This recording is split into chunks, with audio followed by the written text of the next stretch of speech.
My name is Alph Lukau. And I do it on purpose. My name is Nozipo, and I was raped by Alph Lukau.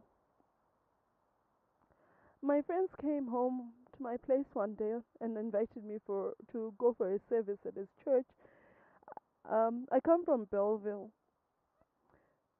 So we went to his service. During the whole service, he kept on looking at me. He kept on looking in my direction. And it was during the time he was giving a word of prophecy, and I thought he had a word for me, but he didn't say anything. As we were about to leave, his protocol security, or his people came to me and said that the man of God had requested that I stay behind.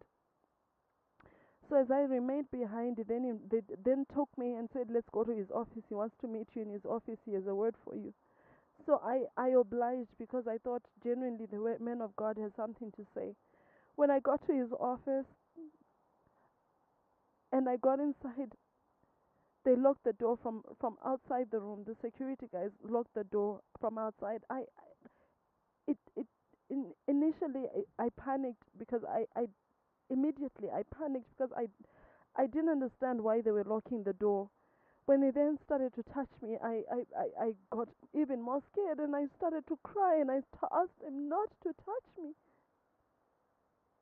But he kept on touching me. The harder I tried to fight, the more he came on to me really hard. So I eventually pushed him away. And as he backed away, he took out a gun that was tucked behind him in his shirt from the back. I had not seen it when I walked in, because it was in his jacket. So he took it and he placed it on the side table, and he looked at me. At that time I knew the only way I was going to get out of that room alive was if I let him. I tried to block what was happening from my mind, but you cannot run away from someone violating you and taking away something from you that you don't want to give. Alph Lukau raped me viciously. I was traumatized. I remember sitting there crying, not knowing what to do. And to make it worse, he then paid me like a cheap woman he had just picked up from the streets. He made me promise that I wouldn't say it to anyone, because he knew where I stayed. He knew my family. He knew my area. And he has a big security detail. I knew I wasn't safe.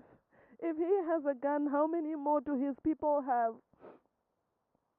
Honestly, the church is not supposed to be a place where you get violated like that.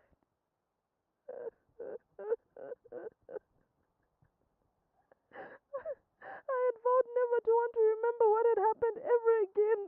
I wanted to put it all beside me.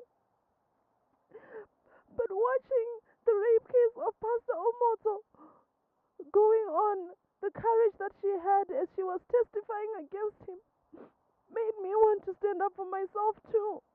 It made me want to tell my story too, so that other women can be protected. I know at least 20 women who have been raped by Alph Lukau. And I am ready to tell my story. I am ready. Because never again should women continue suffering in silence because of this.